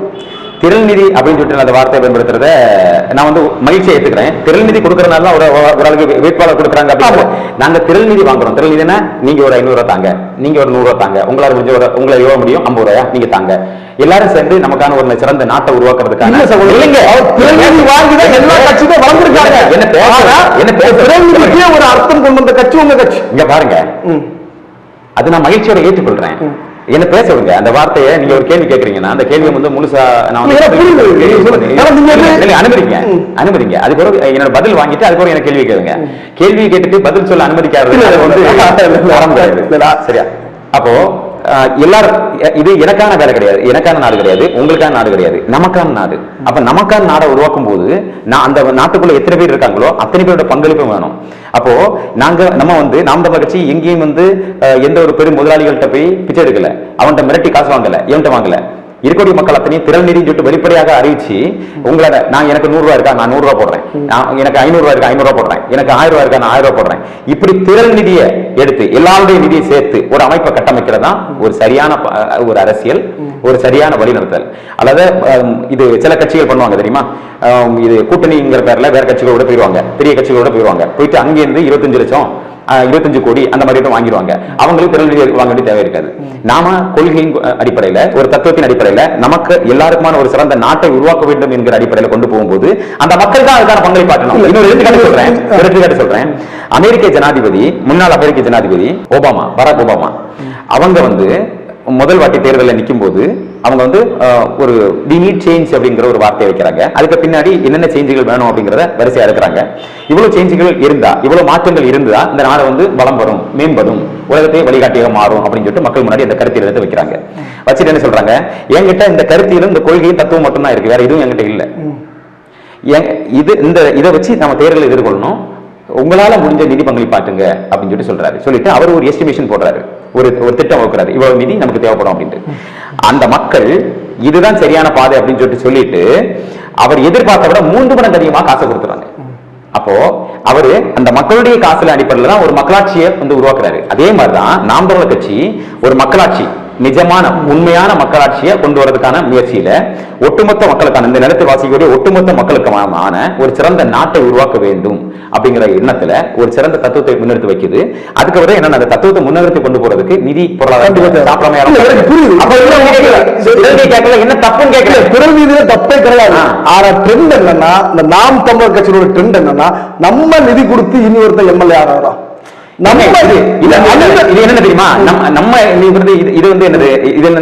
பிற்போக்கிலும் மிக மோசமான ஒரு தொகுதியில ஒரு 3 லட்சம் பேர் இருக்கிறாங்க. அதுல கட்சிக்குள்ள வந்து ஒரு 10,000-20,000 பேர் இருக்கிறாங்க. அந்த 10,000-20,000 பேர் ஒவ்வொரு இடத்துலயும் வேட்பாளர் நிற்பாங்க. எது உள்ளாட்சியில் நிற்பாங்க. ஒரு தொகுதிக்குள்ளாடி ஒரு எம்எல்ஏ வேட்பாளர் தான் நிற்க முடியும். ஒரு மாவட்டத்துக்கு ஒருத்தர் தான் நமக்கு நாடாளுமன்ற வேட்பாளர் நிற்க முடியும். அப்ப இவங்க அத்தனை பேரோட பிரதிநிதியை தேர்ந்தெடுக்கும் போது எனக்கு வாய்ப்பு கொடுங்க, எனக்கு வாய்ப்பு கொடுங்க, எனக்கு வாய்ப்பு கொடுங்க பல்வேறு குரல்கள் எழும்பும்ல. அப்போ அந்த குரல்கள்ல ஒரு குரல் இதுல யார் சரியானதா இருப்பாங்க அப்படின்னு சொல்லிட்டு பார்த்து அந்த ஒருத்தரை தேர்ந்தெடுக்கக்கூடிய அதிகாரம் எல்லாம் ஓகேதான், தலைமைக்கு தான் இருக்கணும். ஆனா உங்க தலைமையில கொஞ்சம் வித்தியாசமா இருக்கு. என்ன வித்தியாசம் இருக்கு? அது யார் அதிக நிதி கொடுக்குறாங்களோ அவங்களுக்கு முன்னுரிமை பாருங்க. விமர்சனம் அது உங்களுடைய உரிமை, என்ன வேணாலும் பேசலாம். நீங்க கேட்டீங்க, நான் பதில கொடுத்திருக்கேன். அந்த பதில திருப்தி அடைஞ்சா தொடர்ச்சி விமர்சிங்க. நாம் தமிழர் சில கோட்பாடுகள் இருக்கு. எப்படின்னா, ஒண்ணு அவங்க உண்மையை ஒத்துப்பாங்க, இல்லை உண்மையை ஒத்துக்கொள்ளாத மாதிரி நடிப்பாங்க. அது வந்து எப்படின்னா, சில விஷயங்கள் அவங்க ஓகே, தமிழ் தேசியம், தமிழர் விடுதலை, தமிழ்நாட்டில் தமிழர் ஆளணும், இதெல்லாம் ஓகே. ஆனா சில விஷயம் வந்து அவங்க ஒரு விதி விலக்கல. நீங்க என்ன கேட்கணும் தெரியுமா, ஒரு கேள்விக்கான பதில நீங்க வந்து மைண்டுக்குள்ள எடுத்து வச்சுட்டு இதுதான் இவர் பதில் சொல்லணும் அப்படின்னு சொல்லிட்டு நீங்க எதிர்பார்க்கிற பதில தான் நான் தரணும் அப்படின்னு சொல்லிட்டு நினைச்சேன்னா அது உங்களுக்கு ஏமாற்றமா தான் அமையும். கேள்வி கேட்கறீங்க, என்னோட பதில தான் நீங்க வாங்கமே தவிர நீங்க எதிர்பார்க்கறதா நான் பதிலா சொல்லணும் அப்படின்னு சொல்லிட்டு சொல்லக்கூடிய நியாயம் இல்ல. இல்ல கரெக்ட். இதே மாதிரிதான் போராடுறீங்க, நிறைய விஷயங்களை முன்வைக்கிற போராடுறீங்க. 2 நாள் 3 நாள். ஆனா அந்த போராட்டங்கள் எந்த வெற்றி பெற்றதுன்னா அது வந்து நிறைய கேள்வி. நீங்க ஒரே ஒரு விஷயத்துல என்னன்னா, நான் உண்மையை ஒத்துப்பேன், அந்த ரப்பர் தொழிற்சாலை பேச்சுப்பாறை அதுல ஒரு அளவுக்கு நீங்க வெற்றி கண்டீங்க. இதை தவிர வேற எந்த போராட்டத்துல நீங்க முழுமையா வெற்றி கண்டேன்னு சொல்லுங்க. இல்லைங்க, முழுமையாக வெற்றி காணணும் அப்படின்னா அரசு அதிகாரம் நம்ம கையில இல்லாத பட்சத்துல எப்படி முழுமையாக வெற்றி கொள்ள முடியும்? ஒரு அரசு ஒரு திட்டத்தை வகுத்துருது, நான் கனிம கொள்ளையை பண்ணுவேன் அப்படின்னு சொல்லிட்டு திராவிட முன்னேற்ற கழக அரசு முடிவெடுத்து இருக்கும்போது நாம் தமிழர் வந்து தொடர்ச்சியா போராடுது. அப்ப அவன் என்ன பண்றான் யோசிக்கிறான்னா, அந்த போராட்டத்தின் வீச்சின் அடிப்படையில நம்ம இதை வந்து மக்கள் வெகு ஜனமான மக்கள் இது வந்து அவங்களை ஏத்துக்கிட்டு பின்னாடி போயிடுவாங்கன்னாலோ, இல்ல இந்த மக்கள் அவங்க சொல்லுடைய போராட்டத்தின் நியாயத்தை உணர்ந்து இதை வந்து உடனடியாக தடுத்து நிறுத்தணும் அப்படிங்கிற முயற்சியில் அவங்க ஈடுபடல. அவங்க என்ன முயற்சி ஈடுபடுறாங்கன்னா, இவர்களை எப்படி ஒழிப்பது, இவர்கள் எத்தனை பேர் இந்த போராட்டத்தை வலிமையா இருக்காங்க, இவர்களை எப்படி வீழ்த்துவது, அதை மீறி அவன் போராடுறான்னா அவனை எப்படி கொலை செய்வது, இந்த சிந்தனையில் தான் அவங்க இருந்துட்டு இருக்கும் போது எப்படி அந்த போராட்டத்துல வந்து அவங்க வந்து போராட்டத்தின் வெற்றிங்கிறது அந்த ஆளும் அதிகார வர்க்கம் அதை வந்து ஒத்துக்கிட்டு அதை வந்து அதுல இருந்து அந்த போராட்டத்தின் கோரிக்கையை வந்து நிறைவேற்றுவது எப்படி நிறைவேற்றுவாங்க சொல்லுங்க? இல்ல அது நிறைவேற்ற வைக்கிறதே உங்க வேலை. நிறைவேற்ற அப்ப அது கரெக்டா. இப்ப நீங்க நான் ஒரு தப்பா போறேன், ஒரு தப்பான வழியில போறேன், நான் தண்ணி குடிக்கிறது பதிலாக வேற ஏதாவது குடிச்சிட்டேன். அப்ப நீங்க என்ன சொல்லுவீங்க? சகோதரி தண்ணி இல்ல, நீங்க வேற குடிக்கிறீங்க, தண்ணி குடிங்க அப்படின்னு. அப்போ உண்மையில வேற ஏதாவது குடிச்சேன்னு என்ன பண்ணுவேன்? நான் செத்து போயிருவேன், வேற ஏதாவது தாண்டி அப்ப தண்ணி குடிப்பேன். அப்ப நீங்க சொல்லணும் இது தண்ணி இது வேற, அப்ப இது குடிங்கன்னு நீங்க சொல்லணும். நான் இப்போ பிரதர் இது தண்ணி இதை குடிங்க அப்படின்னு சொல்லிட்டு நீங்க சொல்லிட்டேன். நீங்க என்ன பண்றீங்கன்னா போடா அப்படின்னு சொல்லிட்டு நீங்க வேற ஏதோ அப்படி இல்லைங்க. சரி, அப்படின்னா நான் போராட்டம் ஒரு நல்ல அரசுனா என்ன? ஒரு மக்கள் என்ன சிக்கல்ல இருந்துட்டு இருக்காங்க, மக்களோட தேவை என்ன அப்படிங்கறத உணர்ந்து உடனே அதை செயலாற்றக்கூடியதானே ஒரு நல்ல அரசு. நல்ல அரசு சரிதானே? ஓகே. இப்போ மக்கள் அந்த தேவையை உணர்ந்து இந்த அரசு செயலாற்றாத பட்சத்துல மக்கள் வந்து தெருவில் இறங்கி போராடுவாங்க. சரிதானே? அவ போராடுறாங்க அப்படின்னா இந்த அரசு அந்த மக்களை சரியாக கணிக்கல, அதை மீறி அவங்க போராடுறாங்க. உடனே இந்த கோரிக்கையை ஏற்றுக்கிட்டு அதை சரி செய்து கொடுக்கணும். அதானே மீண்டும் நல்ல அரசு இல்ல. ஒரு அரசு போராடாது. இப்ப நீங்க என்ன சொன்னீங்கல்ல, நீங்க ஒரு கேள்வியை வச்சுட்டு என்கிட்ட பதில் கேட்கறீங்கன்னு, இதே மாதிரிதான் ஒரு அரசு வந்து ஒரு மக்களுக்கு நலத்திட்ட உதவி பண்ணும் போதோ இல்ல ஏதாவது ஒரு சில விஷயங்கள் பண்ணும்போது நீங்க நினைப்பீங்க இது இப்படி பண்ணிக்கலாமே அப்படின்னு நீங்க ஒரு மைண்ட் செட்டுக்குள்ள ஒண்ணு நினைச்சிட்டு நீங்க போய் போராடுங்க. நான் முதல்ல இந்த போராட்டத்தை வந்து சொல்லிட்டேன், இந்த போராட்டத்தின் நியாயத்தை சொல்லிட்டேன். அப்ப நியாயம் எல்லாருக்குமே தெரியும், அரசுக்கும் தெரியும், எல்லாருக்குமே தெரியும். இது வந்து அவங்க கோரிக்கை நியாயம் தவிர்க்க முடியாது. சொல்லுங்க, அது இரண்டாவது சொல்லுங்க. அப்போ இந்த கோரிக்கை நியாயமானது அப்படின்னு சொல்லிட்டு எல்லாருக்குமே தெரியும். ஒரு எக்ஸாம்பிள் சொல்றேன். அமைச்சர் மனோ தங்கராஜ் அவர்கள் இந்த கனிம கொள்கைக்கு எதிரான போராட்டம் தானே பெருசா போயிட்டு இருக்கு. அமைச்சர் மனோ, அதுதான் நீங்க குறிப்பிட்டு சொல்றீங்கன்னு என்னால உணர்ந்து கொள்ள முடியுது. இப்போ கனிம கொள்கைக்கு எதிரான போராட்டத்தை நம்ம வீரமா கொண்டு போயிட்டு இருக்கோம். நீங்க சொல்லுங்க சில அரசு அப்படின்னு சொல்றீங்க பண்ண முடியாதுன்னு.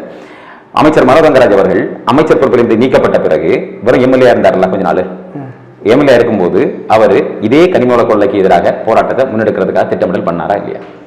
இல்ல, எனக்கு தெரியல. இல்லையா? நான் உங்களை எடுத்து காட்டுறேன். அந்த காங்கிரஸ் சார்ந்த தன்னுடைய கூட்டணி கட்சிகள் அத்தனையும் ஒருங்கிணைச்சிட்டு கனிம கொள்ளைக்கு எதிரான போராட்டத்தை வலிமையாக நம்ம முன்னெடுக்கணும், மக்கள்கிட்ட பரப்புரைகளை மேற்கொள்ளணும் அப்படின்னு சொல்லிட்டு போராட்டத்தை மீட்டிங் கூட்டினார். இப்போ என்கிட்ட இருக்கு, பத்திரிகை செய்தி இருக்கு, கூட்டினார். அப்போ அரசு அதிகாரத்தில் நீங்க அமைச்சரா இருக்கும் போது அது சரி, அமைச்சர்ல நீங்க இறங்கிட்டீங்க அப்படின்னா அது தப்பு. இது எந்த வகை நியாயம் சொல்லுங்க? அப்ப அவருக்கு தெரியுது இது தவறான செயல் அப்படின்ட்டு, அப்புறம் ஏன் திருத்திக்கல? இல்ல, அதுக்கான தேவைகள் வரும்போது அது கண்டிப்பா என்ன தேவைகள் வந்து நீங்க அமைச்சரா இருக்கும்போது தேவை, அமைச்சர் இல்லைன்னா தேவை இல்லையா? இல்ல, அது நம்ம வந்து அது அதிகாரப்பூர்வமா இல்ல. என்ன அதிகாரப்பூர்வமா இல்ல? அமைச்சர் அதிகாரப்பூர்வமான அமைச்சர் தானே, எம்எல்ஏ அதிகாரப்பூர்வமான எம்எல்ஏ தானே. ஒரே அதிகாரப்பூர்வம் தான், அந்த ஒரே அந்த உள்ள இருக்கக்கூடிய விஷயங்கள் வந்து அதிகாரப்பூர்வமா இல்ல. என்ன இல்ல சொல்லுங்க? அது வந்து ஊடகத்துக்கு வரல, எதுவுமே இல்ல. பத்திரிகை செய்தி எல்லாமே வந்திருக்கு, அப்ப அதிகாரப்பூர்வம் இல்ல அப்படிங்க வரும். பத்திரிகை வந்து எல்லாமே உண்மைதான் இல்ல.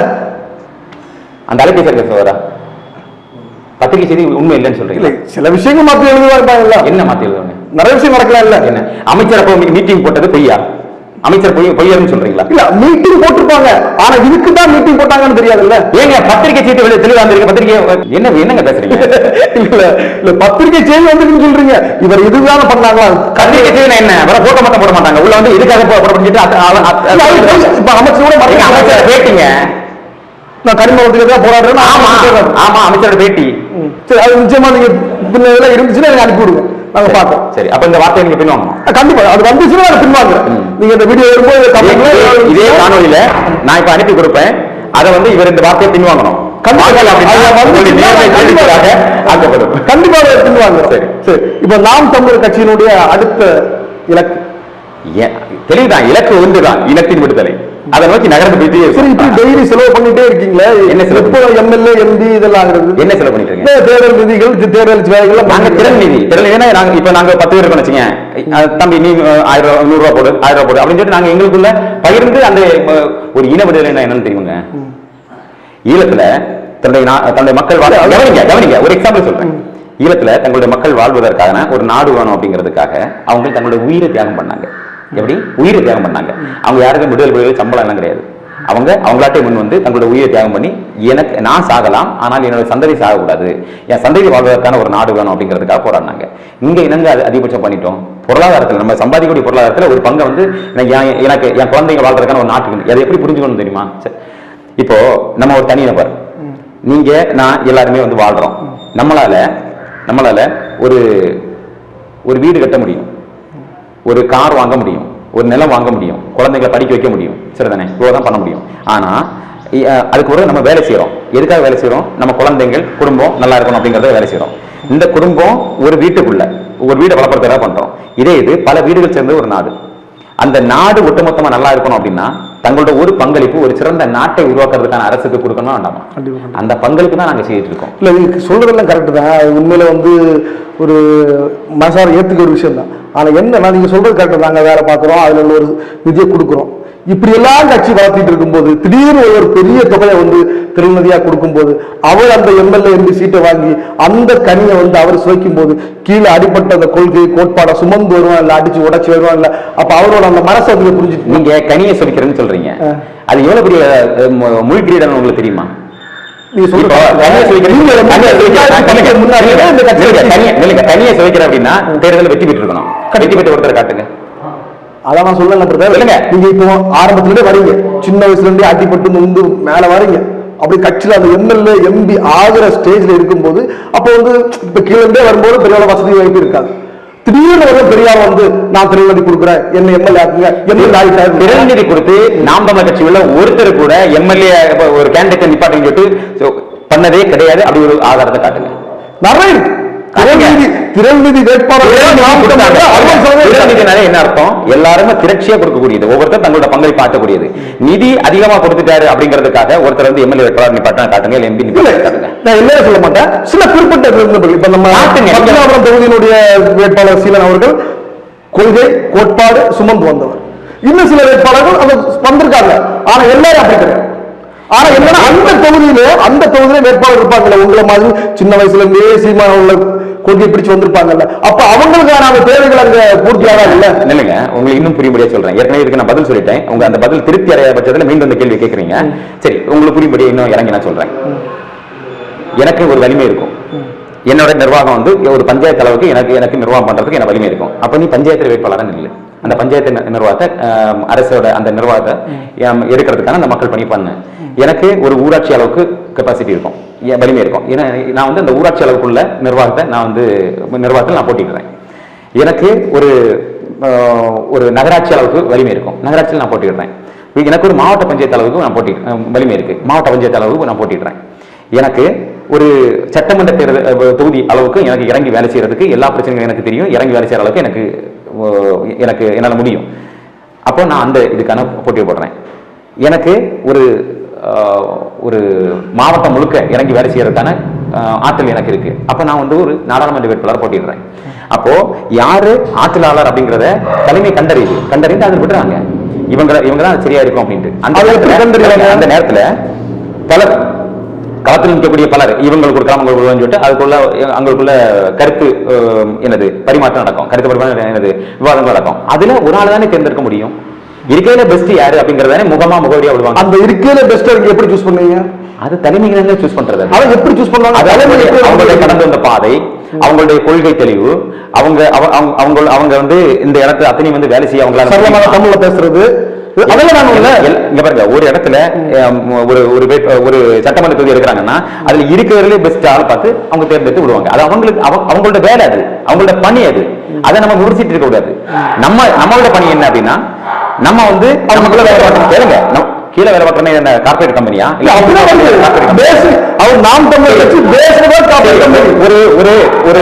ஒரு மாநிலத்துடைய ஒரு கட்சியோட நிர்வாகம் எப்படி வரணும் சொல்லுங்க, நீங்க சொல்லுங்க. இல்ல மேக்ஸிமம் வந்து மாவட்டம், ஒன்றிய, நகரம், பேரூர் அப்படிதான் வரும். சரி, இதுல வந்து வேட்பாளர் எப்படி தேர்வு பண்ணணும் சொல்லுங்க. யாரு தேர்வு பண்ணணும், எப்படி தேர்வு பண்ணணும் நீங்க சொல்லுங்க. அந்த கட்சியில யார் ஆக்டிவா இருக்காங்களோ அந்த ஆக்டிவ் பர்சன் யாரு? வந்து இன்னும் வேட்பாளர் பண்ணுங்க. ஆக்டிவ் பர்சன் யாருங்கிறது யாருக்கு தெரியும்? மக்கள் போராட்டத்துக்கு முன்வைக்கிறாங்க, மக்கள் ஒரு பிரச்சனை பண்ணாங்க, கட்சியில் கேட்டது கட்சியில் யாருக்கு தெரியணும்.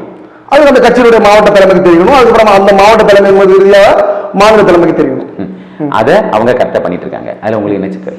நாம் தமிழர் கரெக்டா இருக்கு, சரியா செய்துட்டு இருக்காங்க. அதுல உங்களுக்கு என்ன சிக்கல்? ஒரு தனிநபர் அப்படிங்கிற அடிப்படையில் எனக்கு கொடுக்கப்பட்ட வேலையை நான் செய்யறேன், தலைமை பார்த்துக்கும் யாரு சரியான வேலையை செய்யறாங்கன்னு சொல்லிட்டு பார்த்து அவங்க கொடுப்பாங்க. இதுல என்ன சிக்கல்னு கேட்கிறேன். அப்ப ஆட்சி வந்து 2026 என்ன ஆச்சு? ஆமா, மகிழ்ச்சி வாய்ப்பு இருக்கு கண்டிப்பா. எப்படி நம்புறீங்க? ஏன் நம்ப கூடாது? வேற எதுக்கு நம்ம போட்டிடுறோம்? ஏன் நம்ப கூடாது? அப்ப இன்னும் நிறைய வேட்பாளர்கள் நீங்க வந்து வறுமையில் ஆக்குறதுக்கு அந்த சூழ்நிலை இருக்கீங்க. அது என்ன, இது என்ன வார்த்தை? இந்த நாட்டுல எத்தனை கட்சிகள் இருக்கு? கட்சிகள் அதிகமா இருக்குல்ல. எல்லா கட்சிகளும் வந்து வேட்பாளர்கள் விடுறாங்க, ஆனா ஒரே ஒரு ஆள் தானே வெற்றி பெறுவாங்க. அப்ப வெற்றி பெற தவிர்த்து மீது உள்ள அத்தனை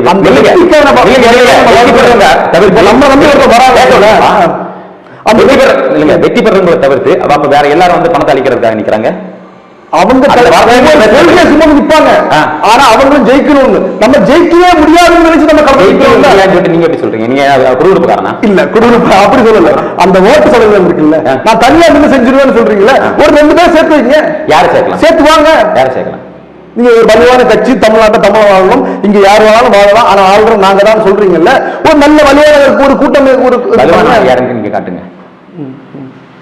காட்டினா சேர்ந்துருவீங்க. காட்டுங்க.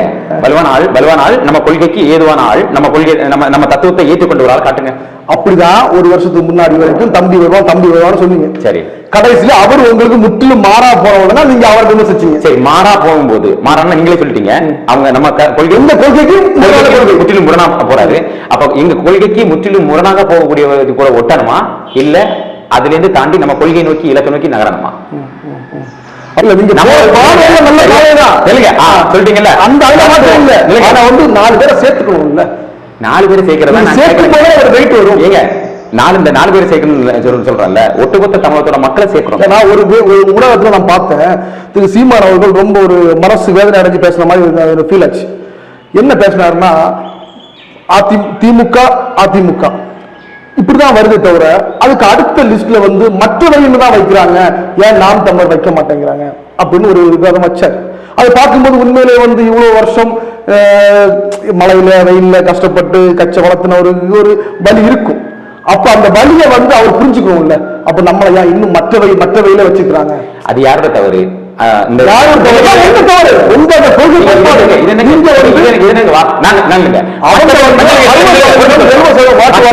போட்டவங்க நாம் தமிழர் சீமான் போட்டாங்களா, ஊடகவியலாளர்கள் போட்டாங்களா? அதுதான் அவர் வருத்தப்படுறாரு. அது தவறு யாருது? சீமானோட தவறா, ஊடகவியலாளரோட தவறா? அது யாரு? நான் சொல்றேன், அது மட்டும் சொல்றேன். அது ஏன் அப்படி போடுறாங்கன்னா, இப்ப திமுக 60% இல்ல அதிமுக 50% அப்படி இருக்கும்போது 1.2, 1.3 அப்படி இருக்கும்போது அவங்க ஒரு பெர்சன்டேஜ் பார்ப்பாங்கல்ல. இப்ப கடைசியா வந்து எவ்வளவு பெர்சன்டேஜ் நம்ம நாம் தமிழர் வாங்கியிருக்கு? நல்ல விஷயம் தான். நீங்க சொல்லுங்க, கடைசியா நாம் தமிழர் வந்திருக்கீங்க 8.2 வந்திருக்கீங்க. விஜய் தாவேகா எத்தனை பெர்சன்டேஜ் வந்திருக்கு? அவங்க வந்து தேர்தல் நிக்கல. இல்ல இப்ப நேற்றுக்கு ஒரு பத்திரிகை சந்திப்பு நடத்திருக்காங்க. பத்திரிகையாளர்கள் வந்து ஒரு பிளக்கார்ட் வெளியிடுறாங்க. அதுல வந்து நாம் தமிழர் இல்ல, ஆனா விஜய் இருக்கிறாரு. எப்படி 1% கூட ஓட்டு வாங்காத, தேர்தலில் இதுவரைக்கும் எதிர்கொள்ளாத ஒருத்தரை அந்த போட்டியாளர்களை வைக்கிறீங்க. 8.2% தனிச்சின்ன வாங்கின ஒருத்தரை அந்த அதுல இருந்து புறக்கணிக்கிறீங்க. எல்லாரும் வருத்தப்படுறோம், வெட்கப்படுறோம். அதனை ஊடகவியலாளர்களோட தவறா, சீமானுடைய நாம் தமிழரோட தவறா? என்னை பொறுத்த வரைக்கும் இது ஊடகத்திலே தவறு இல்லை.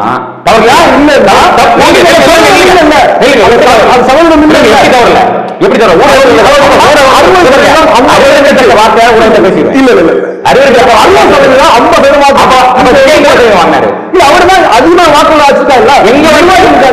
தேர்தலில் போட்டியிட்டவங்களுடைய இது வரிசை வைக்கிறீங்க. வைக்கும்போது விஜய் எத்தனை % ஓட்டு வாங்கியிருக்காரு? மக்கள்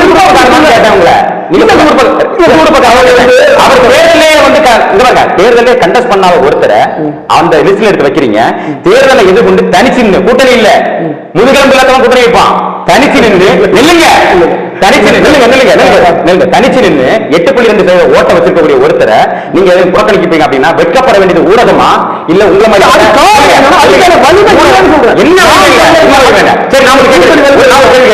ஒரு கேள்வி கேட்டா, நீங்க இத்தனை கட்சிகள் இருக்காங்கல்ல, இத்தனை கட்சிகளும் நாம் தமிழர் நிக்கிறாங்கல்ல, எவரு கூட போட்டு எங்களோட கொள்கை தனித்த கொள்கை, தனிச்சு நிக்க சொல்லுங்க.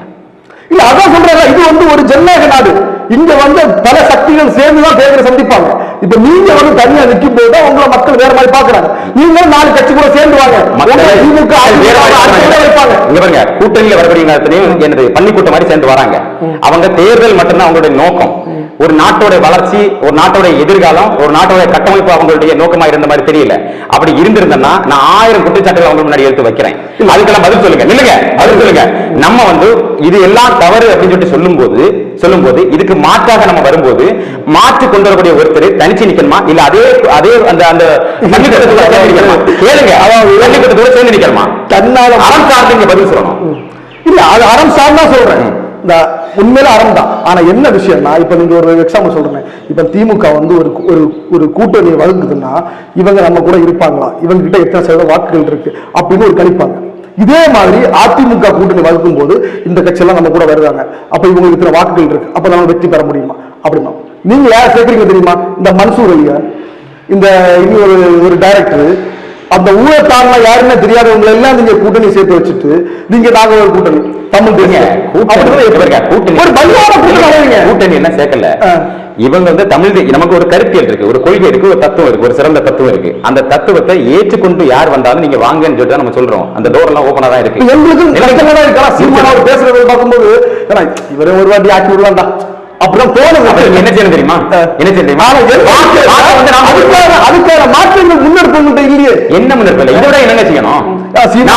நீங்க ஒரு புள்ளி சேர்த்து வைங்க. இந்த கட்சிகள், ஆளுங்கட்சி, அதுக்கு எதிராக இருக்கக்கூடிய எதிர்கட்சிகள் இதுவரைக்கும் என்னென்ன போராட்டங்கள் முன்னெடுத்தாங்க? முதல்ல ஆளுங்கட்சி என்னென்ன தவறு செய்தாங்க, அந்த தவறை யாரெல்லாம் கண்டிச்சாங்க? முதல்ல ஆண்மையோட, ஆண்மைன்னா என்னது, தெம்போட, உறுதியா, உண்மையா, நேர்மையா யாரெல்லாம் கண்டிச்சாங்க? ஒண்ணு. ரெண்டாவது, அதுக்கு எதிராக வலிமையான போராட்டங்கள் யாரெல்லாம் முன்னெடுத்தாங்க? அந்த பட்டியல் எடுத்து பாருங்க. இதுல நாம் தமிழர் வந்து 98 மார்க் இருக்குது அப்படின்னா வேற எல்லாம் வந்து 10 மார்க்குகளை தான் இருக்கும். அது அந்த அளவுக்கு நாம் தமிழர் கட்சி போடுங்களா? என்ன அந்த மார்க் நீங்களே போடுங்க, அல்லது நீங்க அதுக்கு தான் சொல்றேன், எடுத்து வைங்கன்னு சொல்றேன். இல்ல, அதாவது எடுத்து வைங்க. யோசிக்கும் என்ன, இப்ப நீண்ட நெடுமா ஒரு பாரம்பரிய கட்சி இருக்குல்ல. இப்ப நீங்க நாம் தமிழர் கூட கிட்டத்தட்ட 2010 மேல கிட்டத்தட்ட ஒரு 15-16 ஆண்டுகள் ஆகுது. ஆனா அவங்களோட வளர்ச்சி வந்து 8% இருக்கு. ஆனா அதை மேற்கொண்டு போகணும்னா நீங்க இதே ஆட்கள், இதே கோட்பாடு கொள்கை எல்லாம் ஓகே, இதே சுமந்து போனா கூடி போனா 1% அங்க போகும், இல்ல இங்க போகும். நீங்க எப்படி நீங்க ஆட்சியில பங்கு பெற முடியும்? நீங்க பங்கு பெறது இல்ல, ஆட்சி அமைக்கிறதுக்கான முயற்சி. ஆட்சியில பங்கே இல்லைங்க. அப்படி பாருங்க, சுத்தி அநீதிகள் நிறைஞ்சு நிக்கி. இப்போ ஒவ்வொருத்தரும் ஒரு கட்சியை தொடங்குறாங்க. ஏன் அந்த கட்சி வந்து தனித்த கொள்கை, தனித்த கொடி, தனித்த கோட்பாடு வச்சு தொடங்குறாங்க? இதுவரைக்கும் இருந்தவங்க சரியில்லை அப்படிங்கிறதுக்காக தொடங்குறாங்க, சரிதானே? அப்போ தொடங்கும் போது ஏன் வந்து தொடங்கி கொண்டு போயிட்டு இருக்கு, கொஞ்ச நேரம் போகும்போது ஏன் வந்து ஏற்கனவே வந்து இந்த கட்சிகள் சரியில்லை அப்படின்னு சொல்லிட்டு அவங்களுக்கு நேராக தொடங்கிட்டு அவங்கள்ட்ட போய் நீங்க கூட்டணியில சேர்ந்துடுறீங்க. அப்போ நீங்க வந்து கட்சியை கடைசிக்கு பேசாம அதுக்குள்ளே போய் சேர்ந்துடலாமே. எதுக்கு உங்களுக்கு தனி கட்சி, தனி கொடி, தனி கொள்கை, தனி கோட்பாடு? எதுக்கு சொல்லுங்க? இது ஜனநாயக நாடு, யார் வேணாலும் கட்சி ஆரம்பிக்கலாம். இப்ப நீங்க கூட நாளைக்கு இது ஜனநாயக நாடு, ஜனநாயக நாடு. நாங்க நாம் தமிழர் கட்சி ஆரம்பிச்சிருக்கோம், தனித்த கொள்கையோட, தனித்த கோட்பாடோட, யாருக்கும் இல்லாத கட்சி ஆரம்பிச்சு கொள்கையில இருக்கீங்க, அதுல மாற்று கருத்து இல்ல. நல்ல கொள்கை தான் நீங்க போட்டு நல்ல லெவலுக்கு போறீங்க. ஆனா என்னன்னா உங்களுக்கு நான் என்ன சொல்றேன், நீங்க இப்படியே போனா எப்படி அது சாத்தியம்னு கேட்கிறேன். ஏங்க வேற எப்படிங்க போனோம்? இல்ல 1% வாக்குகள் அங்க போகும், இல்ல இங்க போகும். குறைஞ்சது ஒரு 35% டெல்லியில கெஜ்ரிவால் வந்து இப்படி ஆட்சி பிடிச்சாரு, எல்லாம் கூட்டணி வாங்கன்னு சொல்லிட்டு காங்கிரஸ் கூட்டணி போனாரா இல்ல பிஜேபி? ஒரு ஸ்கூல்ல படிச்சு ஒரு பையன் கலெக்டர் ஆகுவான். அவன் போட்டோ எடுத்து ஸ்கூலுக்கு முன்னாடி வச்சுட்டு, இது எங்க பையன், எங்க ஸ்கூல்ல படிச்ச பையன் தான், நீங்க படிச்சீங்கன்னா நீங்களும் கலெக்டர் ஆகுறீங்க அப்படி சொல்ற மாதிரி. அதேதான் அந்த கலெக்டர் பையன் இருக்காங்களா, அதான் நாம் தமிழர். பரவாயில்ல. ஆனா நாம் தமிழர் வந்து நல்ல ட்ரெண்ட், என்ன ட்ரெண்ட்? நல்ல ட்ரெண்ட். அதாவது அந்த 2010 இருந்து இருக்காங்க பாத்தீங்களா, அவங்க ரீதியா உண்மையில வந்து சொல்ல போனா கருத்தியல் ரீதியா நல்லா பண்றீங்க. ஆனா என்னன்னா உங்களுடைய முன்னேற்றம், கட்சியினுடைய வளர்ச்சி, அதுக்கு நீங்க என்ன முயற்சி? அது மக்கள் கேட்கல, மக்களுக்கான மக்களுக்காக உண்மையா, உறுதியா, தெளிவா மக்களை சரியா வழிநடத்தி கொண்டு போய் எல்லா மக்களும் இங்க வாழ்றதுக்கான ஒரு சிறந்த நாட்டை உருவாக்குவதற்கான ஒரு முயற்சியில நாம் தமிழர் கட்சி ஈடுபடுது. அப்போ ஈடுபடும் போது இதுவரைக்கும் இருந்த இந்த நாட்டை சுரண்டி பிழைத்தவர்கள், இந்த நாட்டை வஞ்சித்தவர்கள், இந்த நாட்டை சாராய காடாக மாற்றியவர்கள், இந்த நாட்டை சுதிகாடாக மாற்றியவர்கள், இந்த நாட்டை வள கொள்ளை காடாக மாற்றியவர்கள், இவர்கள் அத்தனை பேரிலிருந்து விடுதலை பெற்று ஒரு சிறந்த நாட்டை, எதிர்கால சந்ததிகள் வாழ்வதற்கான நல்ல ஒரு நாட்டை உருவாக்க வேண்டும் என்ற உயர்ந்த இலக்கை நாம் தமிழர் கட்சி கொண்டு வந்துட்டு இருக்கு. இந்த கருத்தியலை, இந்த தத்துவத்தை, இந்த அமைப்பை வலுப்படுத்த வேண்டிய கடமையும் பொறுப்பும் மக்களாகிய உங்கள்கிட்ட தான் இருக்கு. அது உணர்ந்து மக்கள் செயலாற்றினாங்க அப்படின்னா ஒரு சிறந்த நாடு உருவாகும். நம்ம ஒருபோதும் சமரசம் ஆக மாட்டோம், கொள்கையில பின்வாங்க மாட்டோம், கோட்பாட்டில் பின்வாங்க மாட்டோம், எங்கேயும் சோடை போக மாட்டோம், உறுதியாக உண்மையாக இருக்கிறோம். இறுதி வரை அப்படிதான் இருப்போம். எங்களை பயன்படுத்திக் கொள்வது மக்களுடைய கைகளில் இருக்கு. இல்ல எதுவும் சமரசம் பண்ண மாட்டேங்க, மன்னிப்பு கேட்பீங்கல்ல? எங்க மன்னிப்பு கேட்டோம்? மன்னிப்பு பார்த்தேன். என்ன மன்னிப்பு? ஊடகத்துல பார்த்தேன். அந்த ஊடகத்துல பலர்களும் மன்னிப்பு கேட்டீங்க. அந்த அஃபிடவிட்ல என்ன சொல்லிருக்கு? இல்ல அஃபிடவிட்ல என்ன இருந்தாலும் என்ன அது தவறு செய்ததால மன்னிப்பு கேட்பான். ஏங்க அஃபிடவிட்ல என்ன எழுதுன்னு தெளிவா சொல்லுங்க. வாட்சி அஃபிடவிட் நான் பார்த்தேன். என்ன அதுல ஒரு மன்னிப்பு இருக்குல்ல. இப்ப நான் ஒரு தப்பு பண்ணல. இருவரும் என்ன சொல்லிருக்கு முதல்ல கவனிங்க. இருவரும் பரஸ்பர அந்த வார்த்தை பயன்படுத்திருக்கா இல்லையா? பார்த்து பயன்படுத்தி. ஆனா ரெண்டு பேருக்கும் சண்டை வந்துட்டு இருக்கு கொஞ்ச நாளாவே. அப்ப நீதிமன்றத்துக்கு போகுது. நீதிமன்றம் என்ன சொல்லுதுன்னா, எப்பா ரெண்டு பேரும் சமரசம் போங்க, வருத்தம் தெரிவிச்சுட்டு போங்க இப்படின்னு சொல்றதுல என்ன தப்பு சொல்லுங்க? வருத்தம் தெரிவிக்கிறது மன்னிப்பு ஒண்ணா? எது வருத்தமும் மன்னிப்பு ஒண்ணு? வருத்தம் மன்னிப்பு ரெண்டும் ஒண்ணு தானே. வேற என்ன? நான் வருந்துகிறேன் அப்படி சொல்றதா பிரச்சனை இல்லை. நான் என்னை மன்னித்துக் கொள்ளுங்கள். அதுல என்ன அந்த வார்த்தையா எடுங்க வாசிங்க. நாங்க அந்த கொள்கை ஏதாவது அந்த குறை சொல்லணும் அப்படிங்கறதுக்காக நீங்க வந்துட்டீங்க. நான் சொல்லும்போது சொன்னேன், ஒரு முறை இவரு கூட வாய்ப்பு கொடுக்கலன்னு நான் சொல்றேன். எந்த உலகம் சொல்லுவாங்கன்னு தெரியல, நான் சொல்றேன். நான் அவ்வளவு தூரம் கஷ்டப்படுறாரு. மழையில வெயில அவருக்கு நிறைய பார்க்கும்போது கஷ்டமா தான் இருக்கு. அவர் வீட்டுலயும் அவங்க ஒய்ஃப் இருப்பாங்க, பிள்ளைங்க இருப்பாங்க, எல்லாத்தையும் விட்டு ஒரு மலையில நின்று ஒரு மனுஷன் கத்தி தமிழ்நாட்டுக்கு ஒரு விடுதலைக்காக பாடுபடுறோம்னா உண்மையில அவரு பிரபாகரனோட தம்பி தான் அப்படின்னு நீங்க சொல்றீங்க. ஆரம்பத்தில் நீங்க சொன்னீங்க பிரபாகரன் தம்பின்னு கூப்பிட்டாரு சீமானா அப்படின்னு சொன்னீங்க. அந்த 26 அமைப்புல ஒரு அமைப்பா. ஆனா இருந்தாலும் சில விஷயங்கள் கூட்டணி வச்சு போகும்போது இன்னும் வாய்ப்புகள் அதிகமாக. கூட்டணி வைக்கணும்னா அந்த கூட்டணி நம்ம கொள்கைக்கு ஏதுவானதா இருக்கணும்ல. அது பல வாட்டி நான் சொல்லியாச்சு. ஏதுவானதா இல்லாத பட்சத்துல நம்ம எப்படி கூட்டணி அமைக்க முடியும் சொல்லுங்க? உங்களுக்கு யாரும் வரமாட்டேங்க. யார? நாம் தமிழ் வர வேண்டாம். இப்படிப்பட்ட திருடர்கள் எங்க கூட வரண்டான்னு சொல்றேன். இப்ப திமுக கூட்டணி திமுக திருடர்கள் தெரியாது. நான் சொல்றேன் பகிரங்கமா வெளிப்பட சொல்றேன். திமுக மாதிரி திருடர்கள் இந்த நாடு இதுவரைக்கும் சந்திச்சது இல்லை. அது பரஸ்பர குற்றச்சாட்டு. நாம் தமிழ் சொல்றதும் நாம் தமிழர் திமுக சொல்றதும் நாம் தமிழர் எங்க தெரிவிச்சு எங்க சாரையார வச்சிருக்கு சொல்லுங்க? எங்க சாரையார தொழில் மக்களுக்காக ஒதுக்கப்படுற நிதியில ஒரு சாரையாரம் பாக்குறீங்க, ஒரு தொழில் நிறுவனம் பாருங்க. தொழில் நிறுவனம் பார்க்கணும் அப்படிதானே? இத்தனை மக்கள் தாலியா இருக்கிறது உங்களுக்கு தொழில் நிறுவனம் இங்க மட்டும் இல்லை, நம்ம இருக்கு. இன்னொன்னு இங்க நேர பற்றாக்குறையால என்ன முடிக்கிறோம். தயவு செய்து அடுத்த நாள் இது தொடரும். சரியா? இவங்க கூட இன்னும் டிபேட் நிறைய கண்டிப்பா நிச்சயமா நீங்க என்ன கேள்வி கேளுங்க. கேள்வி பதில் உங்களது தேர்தல் பரப்புரையில நீங்க நமக்கு ஒரு வாய்ப்பை கொடுத்திருக்கீங்க. மீண்டும் ஒரு நேர்காணலில் மீண்டும் சந்திப்போம். நன்றி, வணக்கம்.